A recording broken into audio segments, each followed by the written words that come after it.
ocurrió. Eso es lo que yo espero. ¿Ustedes están convencidos de que no fue Luis Rivera Seijo el Manco quien asesinó al niño? Por lo menos yo, le voy a hablar de mí. Yo estoy convencido de que él no pudo haber sido. Convencido porque hay tanta contradicción. Fíjate que yo llevo en este caso 6 años. Y yo estoy viendo los altos y bajos que ha tenido todo esto. Y he estado en contacto directo con muchísimas cosas que son contradictorias. Basta con releerse detenidamente la sentencia de la jueza Sonia del Toro. Una sentencia de 40 y pico, 50 y pico de páginas. Que narra lo que las psicólogas y las trabajadoras sociales directamente bregando con las hermanas de Lorenzo y con las partes involucradas determinó y vació en esa sentencia.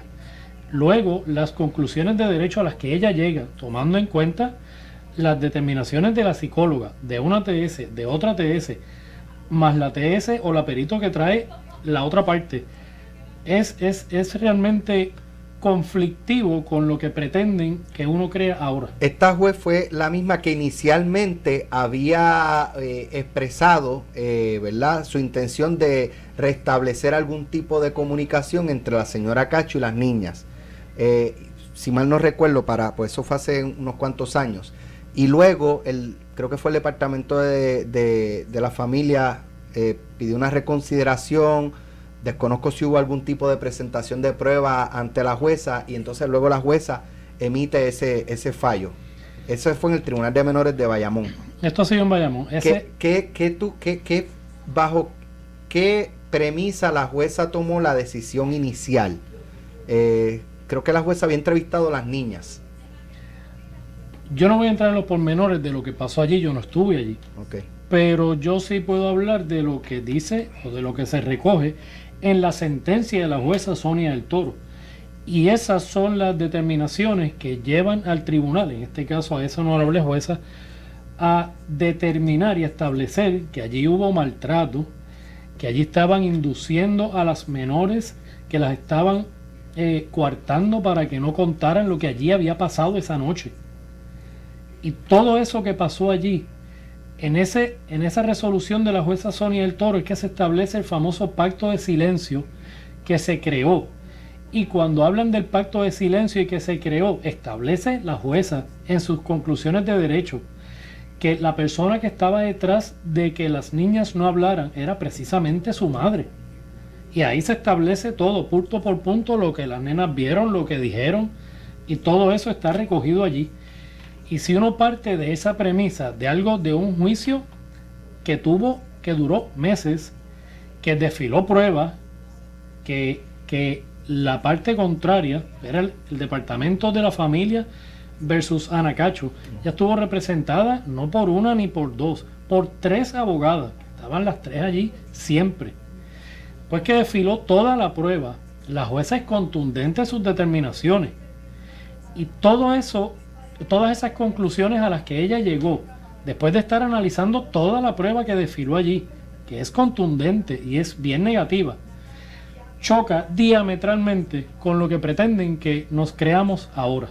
Y ahí es donde entra la gran pesadilla nuestra. Por eso, pero entonces, si interpreto bien, a base de esa sentencia, ustedes entienden que Ana Cacho debió o pudo haber estado involucrada en la muerte del niño. Eso se desprende de esa resolución. Osvaldo. Por lo menos en la parte del encubrimiento, me imagino. Sí. O sea, que ustedes lo que entienden es que ella, por lo menos, estuvo envuelta en tratar de que las menores no contaran lo que ocurrió allí. No nosotros. Eso lo determinó la jueza. Uno lo que tiene que hacer es leer la resolución y cada cual que llegue a sus propias conclusiones. Yo lo que estoy es releyendo un documento que es público de una vista o de varias vistas. ¿El documento público como tal? Sí, esto es una resolución del tribunal. Sí, pero como siendo este el caso de menores. ¿No? No estoy seguro. Sí. No estoy seguro. Yo personalmente, hoy, antes de venir a este programa, lo bajé por Google. Ok. Ok. Pues sí, Oh. debe ser. Debe por Google, sido probablemente por la misma administración de tribunales, como un documento público. Pero lo bajé de allí y de allí tomé las notas que he estado, de las cuales he estado hablando en la tarde de hoy aquí. Licenciado, ¿usted entiende que el Departamento de Justicia contaba con evidencia suficiente para hacer una acusación a otra persona que no fuera Luis Rivera Seijo? No te puedo contestar esa pregunta y me explico.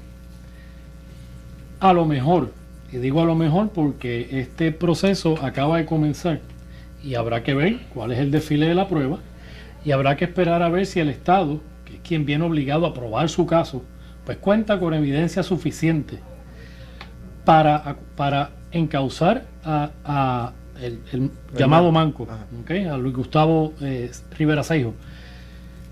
Si tienen evidencia o no para haber encausado a otra persona, pues esa pregunta habría que formulársela al Departamento de Justicia. Quizás la razón por la cual le han radicado a Luis Gustavo Rivera Seijo y no a ninguna otra persona es porque entienden que contra sí tienen evidencia que quizás lo pueda atar a algo que quizás ocurrió allí y que no cuentan con evidencia que señale a X o Y otras personas. Eso yo no lo sé. En este asunto de, ¿verdad?, de cómo esta investigación se ha llevado a cabo, ¿cuál ha sido la participación de ustedes en términos con el Departamento de Justicia? O sea, ¿han tenido comunicaciones constantes? ¿El Departamento de Justicia y la policía les estuvieron dando información sobre el progreso del caso? Porque en un momento dado, pues, se habla públicamente de que el manco había sido descartado como sospechoso en el caso. Correcto. Eso ustedes se enteraron por qué lo habían descartado y demás. Yo no voy a entrar en los pormenores de las reuniones que pudiéramos haber tenido o que pudiera mi primo haber tenido con la policía o con el Departamento de Justicia, pero sí te puedo decir que a él lo mantenían al tanto, sin entrar en los detalles de lo que ese al tanto conlleve. Pero definitivamente, y de la misma forma que se entera el pueblo de Puerto Rico, pues nos enteramos nosotros también de que el manco estaba descartado.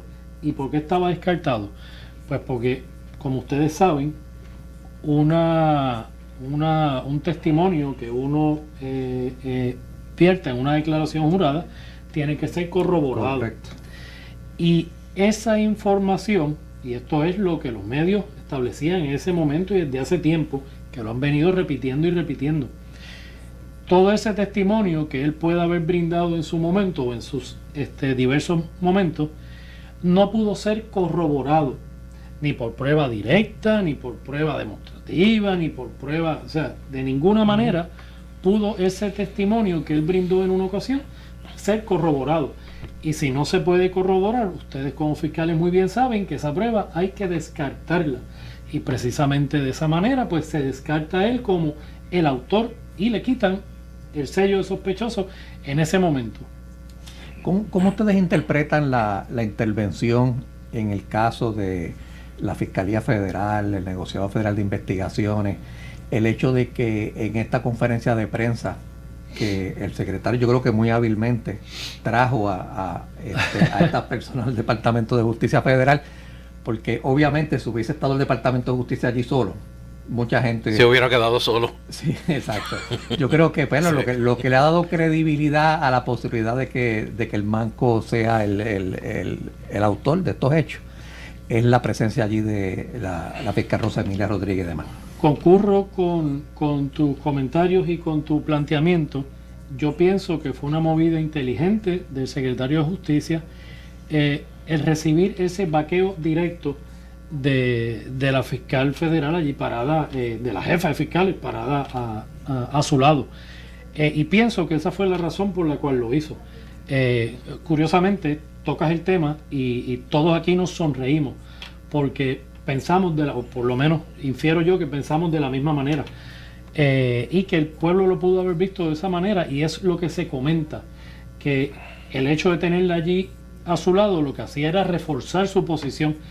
Pero yo voy un poco más allá y yo miro el demeanor de las personas, porque tú puedes tener el mejor vaqueo a tu lado, pero el demeanor, que es el 90% de la comunicación, si va en otra dirección, el 10% de lo que tú estás verbalizando se pierde en esa comunicación. Así ¿Usted que se refiere al demeanor del secretario? al demeanor, ¿O más de allá del Rosemilia secretario, Rodríguez? al demeanor de la escena que uno estaba viendo en televisión en ese momento. Porque allí estaba Rosemilia, estaba el secretario de Justicia y había 1, 2 o 3 o 4 personas más. Y era el demeanor en general. ¿Tiene para usted, y me lo contesta cuando regresemos de la pausa, dejamos la pregunta sobre la mesa, ¿tiene para usted credibilidad la jefa de fiscales federal Rosemilia Rodríguez? ¿Confía usted en las autoridades federales? Cuando regresemos, el licenciado Sánchez nos contesta. Nos regresamos aquí en los fiscales, hoy con Ernica Vamos Pablo Carlos y la visita del licenciado Carlos Sánchez, primo de Ahmed Ali González, y quien ha estado involucrado en algún momento como abogado, la mayoría del tiempo como familia del niño Lorenzo. Licenciado, para usted la licenciada Rosemilia Rodríguez ¿tiene credibilidad? ¿Una persona de credibilidad en Puerto Rico? Tiene credibilidad y tiene mucha credibilidad. En cuanto a su comparecencia allí y su teoría o su versión de lo que ocurrió esa noche. De hecho, se le pregunta y ella dice que si ella no estuviera segura, ella no estuviera allí, de lo que estuviera, de lo que pasó esa noche. Mira, Rosemilia tiene mucha credibilidad, el secretario de Justicia tiene mucha credibilidad también, pero eso no quiere decir que no se equivoquen y que eso no haya pasado anteriormente, con casos como este o con muchísimos otros casos. Pero las incongruencias de este caso o esta nueva hipótesis descartada previamente que nos quieren hacer tragar ahora es lo que no nos cuadra. Ya comenzó el desfile de pruebas, está testificando Ana Cacho en estos momentos. Yo creo que han pasado 3 de los testigos más importantes, los 2 del Instituto de Ciencias Forenses que estuvieron allí esa mañana levantando pruebas y tomando fotografías y demás, y ahora la propia Ana Cacho dando su versión de los hechos, nuevamente esbozando la misma versión que siempre ha dado, que entonces nos levanta el planteamiento de por qué si vas a dar la misma versión tenías tanto miedo de haberlo hecho antes, porque siempre has repetido la misma versión. Pero aquí es donde vamos a empezar a ver las incongruencias. Ya ella estableció ayer, a la hora en que ella llegó al CDT, nosotros sabemos, o vamos a saber, por virtud del Instituto de Ciencias Forenses, a qué hora aproximadamente fallece o asesinan a Lorenzo. Nosotros vamos a saber también cuánto tiempo estuvo él agonizando. Nosotros vamos a saber también por qué él llegó con la sangre seca al CDT. Nosotros vamos a aprender también cuánto tiempo toma la sangre en secarse para haber llegado seca allí. Y vamos a tener que empezar a cuestionarnos todos, como he hecho yo, como hemos hecho nosotros por estos pasados 6 años, porque ahí es donde el caso no cuadra. Ana Cacho estableció ayer en su primer día de testimonio que William Marrero se fue de su casa aproximadamente 1:30, 2 de la madrugada. Sabemos que ella llegó al CDT a las 5:07, 5:15 de la mañana, 5:30 de la mañana. Tenemos de 2 a 5:30 dentro de la versión 3 de horas ella, y media. 3 horas y media para que el niño se hubiese desangrado por 2 horas y la sangre se le hubiese secado por 1, 2 o 3 horas más. Esto es matemática sencilla y no hay manera que cuadre. O sea que Ana Cacho me dijo a mí esa mañana, en el CDT, que la niña la había despertado a las 4 de la mañana. Y ese fue el mismo testimonio que ella le dio a la fiscal y a los policías que atendieron el caso esa madrugada. Díganme si la matemática les cuadra, porque a mí no me cuadra. usted entiende que, o sea, lo que usted plantea es que de 2 de la mañana a 5:30 no es tiempo suficiente para que esa sangre se secara. Correcto. Ni que se secara, ni que a él se le llenaran los pulmones de sangre, que es el motivo. Tiene que haber sido un periodo extenso, mayor al de 2 o 3, de 3 horas. Tiene que ser un periodo de 3 a 5 horas. Por lo tanto, el niño debió haber fallecido antes de la 1:30 a 2 de la mañana. Eso es una inferencia lógica a base de las horas que hemos escuchado hasta el momento. Ahmed Ali. Por otro lado, perdón que te interrumpa, por otro lado, ayer se estableció también, ya han empezado a hablar de las puertas, unas puertas instaladas y demás. Los investigadores que cubrieron la escena desde el principio establecieron que allí no había ni puertas forzadas ni ventanas forzadas. Y esto no lo digo yo, esto lo dicen los informes de los investigadores que cubrieron la escena del crimen. La parte de, y paso a él, de los documentos de Luis Rivera Seijo en el patio, ¿usted cree que pasaron desapercibidos esa mañana? O sea, que no los vieron esa mañana. ¿Usted cree que no estaban ahí esa mañana? Yo no creo que esos documentos hubiesen pasado desapercibidos. Si hubiesen estado allí, en el patio tirado. Hubiesen estado allí. Ahmed Ali en algún momento para el Departamento de Justicia fue sospechoso. Yo me imagino que sí, y yo creo que en los comienzos todas las personas que tenían acceso a ese menor tienen que haber sido sospechosos. Mi primo fue descartado como sospechoso después de que él cooperó no tan solo con la policía y la fiscalía y con el departamento de la familia. O sea, después que él se sometió de manera voluntaria a todas las pruebas que le pidieron que se sometiera.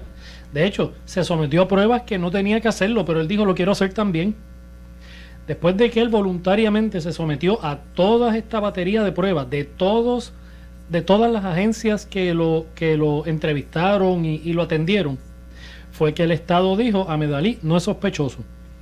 Pero él fue declarado sospechoso también, como todas las personas que estaban cerca a ese menor. En el testimonio de Ana Cacho, a pregunta de la fiscalía, como que dio a entender, como imputándole un grado de responsabilidad a Ahmed Ali porque no había arreglado unas puertas o no había hecho un trabajo, como imputándole una negligencia. No sé si usted tuvo la oportunidad de sí, claro. ¿Cuál es su opinión con relación a eso? Porque la misma fiscalía que usted dice que lo descartó, ahora está como presentando pruebas, dando a entender de que hubo una negligencia de parte de él y de Ana Cacho ninguna.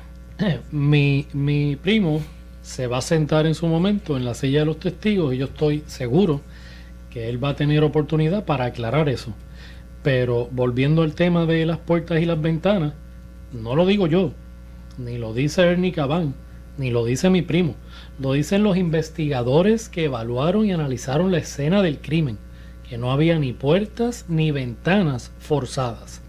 En una casa que, by the way, los cuartos de los menores y el cuarto de Ana no tienen aire acondicionado. Imagínense una escena de madrugada en una casa que no tiene aires acondicionados, que se cae un alfiler al piso y eso lo escucha todo el mundo en todos los cuartos. Le pregunto si el manco fue descartado como sospechoso. Ya sabemos que fue descartado como sospechoso en un principio por el Departamento de Justicia. Si tiene conocimiento que fue descartado como sospechoso por los federales en algún momento. No me consta si fue descartado por los federales. ¿Fue negligente Ana Cacho? Yo puedo retomar el tema de la resolución de la jueza Sonia del Toro y ella concluye que fue negligente. Lo digo yo, lo dice la sentencia. Ana Cacho incurrió en conducta maltratante y en negligencia. Esas son unas conclusiones de derecho a las que arribó la jueza Sonia del Toro. ¿Cuándo bajó esa resolución? ¿No recuerda? 4 o 5 años. Si ya había negligencia estipulada por un tribunal de menores, ¿por qué en ese entonces el entonces procurador jefe de fiscalía Obdulio Meléndez y Guillermo Somoza no iniciaron un proceso por negligencia. ¿Por qué usted entiende que eso no ocurrió? Esa pregunta habría que hacérsela de nuevo a los funcionarios del Departamento de Justicia. Pero tan reciente como el año pasado era que prescribían las acusaciones por negligencia. Y en aquel entonces dijo César Miranda que no le iban a radicar la negligencia porque él estaba detrás del asesinato y que las personas involucradas en este vil asesinato estaban por la libre comunicación. En el caso, y le pregunto a los tres como abogados, en el caso de que se iniciara una acusación contra Ana Cacho por negligente, ¿eso inhabilitaba al gobierno, al Departamento de Justicia, de posteriormente iniciar un caso por asesinato o encubrimiento o conspiración? ¿Sí o no? Sí. Lo inhabilita, pero es que son dos cosas distintas. Bueno, podría venir el planteamiento no se plantea la doble exposición, son acusaciones distintas. Sí, pero son los mismos hechos, las mismas circunstancias, puede venir y prosperar un planteamiento de doble exposición, definitivamente. Pregunta, dice en Twitter Iván Montalvo, que dice, la doctora dijo que la sangre del niño estaba seca en la ropa cuando llegó al CDT de Dorado. Cuando usted sabe si se especifica o no, si el área de la sangre en la herida o las heridas era la que estaba seca o eran alguna, esa parte no lo detalla. No, yo no estoy claro, pero eso le corresponderá en su momento a los funcionarios del Instituto de Ciencias Forenses, pues establecerlo en su momento. Si era en la ropa o si era en la misma herida. O en ambas cosas. O en ambas cosas. Osvaldo. Ahí creo que hubo testimonio a los efectos de que Ahmed estuvo ese día en la casa durante el transcurso del día. O sea, que él o se relacionó con los nenes fuera, los trajo. El día antes de que asesinaran a Lorenzo, ese lunes, mi primo Lorenzo tenía un juego de soccer y él jugaba allí mismo en Dorado. Mi primo, casi siempre que podía, pues asistía a los juegos de su hijo y lo veía jugando soccer. Cuando termina, él se lo lleva a comer, llama a la casa para llevarle comida a sus otras dos hijas. Él llega a la casa con Lorenzo, deja a Lorenzo allí, con Gisela, que era la niñera que cuidaba a los niños cuando allí no estaban sus padres, y le entrega la comida de sus hijas y se marcha.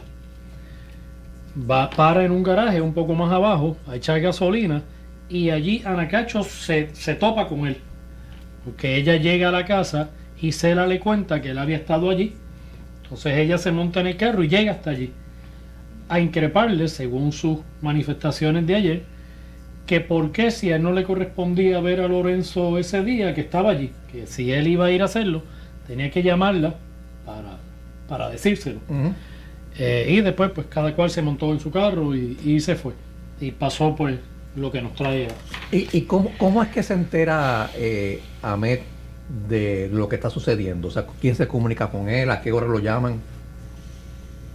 Mi mejor recuerdo es que su hija mayor lo llama a las 5 y pico de la mañana a decirle que había pasado algo con Lorenzo. No sé exactamente qué fue lo que le dijo. Pero definitivamente no fue Ana Cacho la que lo llamó. Entiendo que no fue Ana, que fue la hija mayor que llamó a Ahmed y llamó a una o dos otras personas. Ahora, a Ahmed Ali, ¿conocía al manco? Ahmed Ali, si conocía al manco, que yo sepa, no. ¿Y Ana Cacho lo conocía? ¿Al manco? Sí, previamente. Yo no estoy seguro, pero creo que sí, porque el manco era una persona que vivía allí en la misma urbanización que ella, y eso es una urbanización pequeña. Yo no te puedo asegurar que eran amigos o que eran conocidos, pero de que yo puedo por lo menos inferir de que sabía quién era, porque un manco no es una persona común y corriente con quien uno se topa por las calles de la urbanización de uno. Yo tengo que inferir como mínimo que lo había visto por allí en la urbanización. ¿Se equivocaron o fueron negligentes Somoza y Obdulio Meléndez al declarar como sospechoso a los 4 personas que principalmente y durante más de 5 años fueron señalados como sospechosos? Yo no creo que a mí me corresponda contestar esa pregunta, Fallaron. yo no creo que hayan fallado. Yo creo que ellos basaron sus determinaciones en la prueba con la que ellos contaban en su momento. Ok. ¿Y qué diferencia de lo que tú sepas había ahora cuando se anuncia la erradicación de cargos contra el Manco a la que había antes cuando había 4 sospechosos? ¿Cuál fue la diferencia? Esa es precisamente una de nuestras interrogantes tan grandes, porque es la misma prueba. Y cómo de una prueba que apunta en una dirección, tú la descartas por completo para dar un giro de 180 grados y descartarla toda. Si yo hubiese escuchado, por ejemplo, para fines del ejercicio, vamos a coger esta prueba porque esta es creíble, esta prueba es buena. No. Descartaron absolutamente toda la prueba. Y en un giro de 180 grados, con esta otra prueba que ya habían previamente descartado, vámonos por aquí mejor, vámonos con esta otra prueba. Esa es una de las grandes incongruencias que nosotros estamos señalando y cuestionando. Entonces, actualmente para el Departamento de la Familia, Ana Cacho todavía es negligente porque el Departamento de Justicia la liberó de polvo y paja. Tú sabes, como sé yo, que un caso criminal y un caso civil no necesariamente van de la mano. Que una cosa incide en la otra, pero la decisión no necesariamente tiene nada que ver. Y el quantum de la prueba es distinto, El obviamente. quantum de la prueba es completamente distinto también. Ahora bien, es un caso que todavía está sub judice. Ese caso está sometido y no se ha resuelto. Pero según las expresiones de usted, a base de la resolución de la juez del Toro, eso me da a entender que había una negligencia criminal. Yo pudiera pensar lo mismo. En un monstruo de 2 cabezas, entonces, el gobierno, el Departamento de la Familia por un lado y Justicia por otro. Están pensando Conociendo el distinto. gobierno de Puerto Rico. Conociendo el gobierno de Puerto Rico. Me está interesante que se indique que esta es una urbanización pequeña donde el Manco pues la conocía. Y si uno Yo no dije que la conocía, pero bueno, sabes que su familia Sí, tiene una sí, familia que vive allí porque ha salido público que la mamá de él sí. vive allí. Sí, es lo que dice que en un lugar pequeño, pues es de hay un- esperarse, es que de digan, esperarse. hay un manco. Hay un manco aquí, sí. No solamente eso, sino Sí, sí. que yo, ¿verdad? Y usted me dirá que ha estado por allí, que las casas tienden a ser más o menos los mismos modelos. Sí. O sea, que tú estar en una casa, pues te da una idea de cómo es otra casa de un modelo similar. sí, eran casas viejas que se construían pues Sí, de manera muy similar. Porque ha habido también una versión, por lo menos el secretario de Justicia habló de 7 versiones distintas de los hechos. Ujú. Pero una de esas versiones eran los efectos de que el Manco pudo haber sido llevado a la casa después de los hechos. Eso fue una de las teorías, de las hipótesis que se esbozó en un momento dado. Y De hace hecho, sentido. se habló hasta de una reunión en un Burger King. O sea, fueron específicos ¿verdad? En que se dio una reunión en un Burger King donde estaba el Manco con 2 personas más y que llegó después a la casa de Ana Cacho. Todo eso se ha comentado. O sea, que ustedes están conscientes de ese tipo de, ¿verdad?, de alegación, de imputación que se ha hecho públicamente. Eso es así. En relación a la determinación del tribunal que no le dio paso ya esto es una cuestión de derecho, a la 240. A la regla 240, la solicitud para que se evaluara al Manco a ver si era procesable, si entendía el procedimiento. ¿Cuál es su opinión? Porque la mía llega, si yo abro la boca, llego allá arriba. Mi más sincera opinión es la siguiente. Yo no sé si él es procesable o no, pero el hecho de que no le hayan dado cabida a la regla 240 inclina el caso a que pueda aflorar lo que en efecto ocurrió allí. Porque en este escenario donde piden una regla 240, lo encuentran no procesable, cierran el caso y no tiene que desfilar el Estado la prueba que tiene.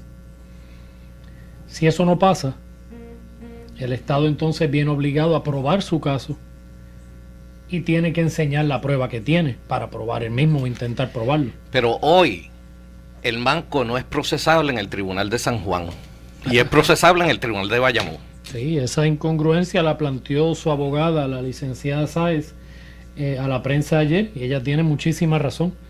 ¿Querían ver el caso? ¿Quieren que se vea el tribunal? Pues, aparentemente sí. Si esas incongruencias existen entre el Tribunal de Bayamón y el de San Juan, y tú preguntabas ahorita entre el Departamento de Justicia y el de la familia, La misma yo cabeza creo que está hay más o menos incongruencia. contestada. Licenciado, para culminar, porque tenemos que terminar, recuerdo el caso de criminal de O.J. Simpson, en el cual en el proceso criminal salió no culpable. Sin embargo, la familia de la víctima lo demandó y ganaron el caso.